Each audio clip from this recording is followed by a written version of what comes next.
আসসালামু আলাইকুম। আশা করি সবাই খুব ভালো আছেন।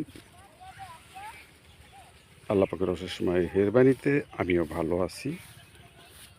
এখন আমি ভিডিওটি করছি আমাদের গ্রামে, পাশে রাস্তা, ওই যে হাইওয়ে, আরিচা মহাসড়ক, ঢাকা আরিচা মহাসড়ক, যে গাড়ি যাচ্ছে দেখতে পাচ্ছেন। একটু জুম করে দেখাই।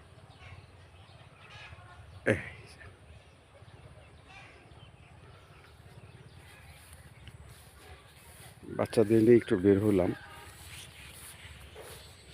যখনই আসি তখনই আমি এই কৃষি খামারের সাথে ওদের পরিচয় করিয়ে দেওয়ার জন্য আমি মূলত মাঠে আসি। বরাবরের মতো আজকেও আসলাম,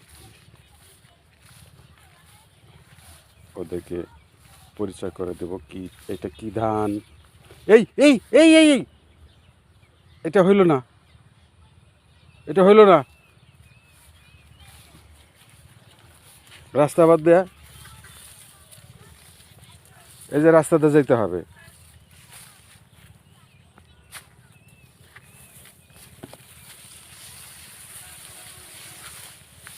ধান ওই যে কয়েকদিন বৃষ্টি হওয়ায় ধানগুলো, তাওহিদ, কয়েকদিন বৃষ্টি হওয়ায় ধানগুলো পড়ে গেছে, দেখতে পাচ্ছেন আপনারা।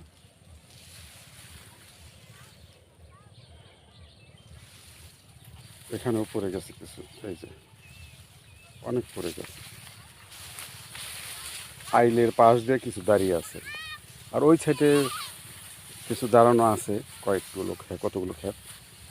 মেনলি বিষয়টা হলো, যেগুলো আগে পাকছে ওগুলো ওই বৃষ্টির সময় পড়ে গেছে।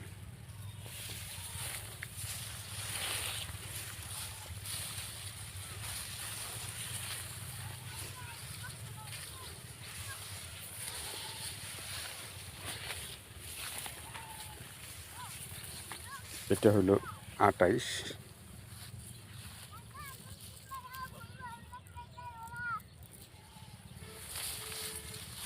বিভিন্ন রকমের ধান রয়েছে,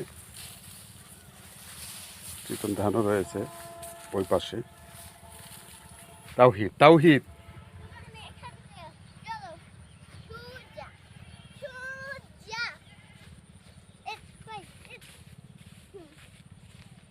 না দেখো, উচিত হয় নাই তোমার গরু না দিয়ে, না দিয়ে।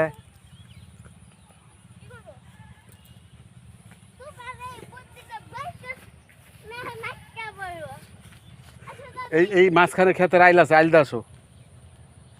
হ্যাঁ আসো, দুই হাত দিয়ে বিলি দিয়ে আসো, দুই হাত দিয়ে বিলি দিয়ে আসো। শরীর চুলকাই দিয়ে মাঝখানে আইল আছে। আইল আইল আইল বুঝো, এখান থেকে আসছো কেন তোমরা? এই পথটাতে আসলাম কেমনি আমি? তোমরা এই দিক দিয়ে আসা পারলা না? আটকাক, আমি আসছি। এই যে আইল, এই যে আইল, এই যে এই যে এই যে এটা রাস্তা। হ্যাঁ, এই মাঝখান দিয়ে আসো, আস্তে আস্তে আসো। মানুষের এই খেতে যাওয়া যাবে না, এই খেতে গেলে ধান পড়ে যাবে। হ্যাঁ মোহিত, তুমি ওদিক গেছো কেন? না, ওদিক যাওয়া যাবে না, পোকামাকড় থাকতে পারে। হ্যাঁ, পোকামাকড় থাকতে পারে। আমরা এই পর্যন্তই থাকি আজকের মতো।